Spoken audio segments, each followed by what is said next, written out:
సర్దార్ వల్లభాయ్ పటేల్ జయంతి సందర్భంగా 5K run Vikrama Simhapuri vice chancellor అల్లం శ్రీనివాసరావు ప్రారంభించారు. ఈ 5K రన్ సమైక్యతకు, సౌభ్రతత్వానికి నిదర్శనమని ఆయన పేర్కొన్నారు. దీనివల్ల జాతీయ సమైక్యత పెరుగుతుందని ఆయన తెలిపారు. రానున్న రోజుల్లో సమాజం మరింత ముందుకు పోవాల్సిన అవసరం ఉందన్నారు.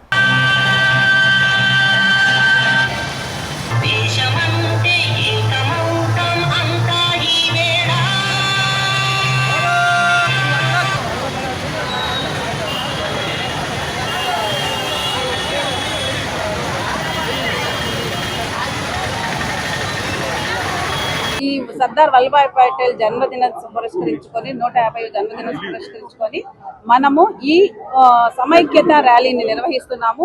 ఈ సమైక్యత ర్యాలీ ద్వారా ప్రపంచానికి మనం చాటి చెప్పేది ఏంటంటే అందరూ సమైక్యంగా ఉంటారు, సమైక్యంగా దేశ అభివృద్ధికి కృషి చేస్తారు అని చెప్పని దాని ద్వారానే మనము సమైక్య ఇండియా అండ్ స్వర్ణాంధ్ర సాధించగలుగుతాము, వికసిత్ భారత్ లక్ష్యాన్ని అందుకోగలుగుతామండి. సో సర్దార్ వల్లభాయ్ పటేల్ ఘనమైన నివాళి ఎప్పుడంటే మనం ఈ విధంగా సమైక్యంగా ఉండి యువత అంతా కూడా కంకణం కట్టుకొని సమైక్యంగా సమాజ అభివృద్ధికి కృషి చేసే విధంగా పోరాటం ఉండాలి అనేది, ఆ విధంగానే మనం కృషి చేయాలి అనేది, అప్పుడే మనం మంచి లక్ష్యాలు అధిగలం, ఆర్థికంగా కూడా పురోభివృద్ధి సాధించగలం, సమాజంలో శాంతి ఉంటుంది.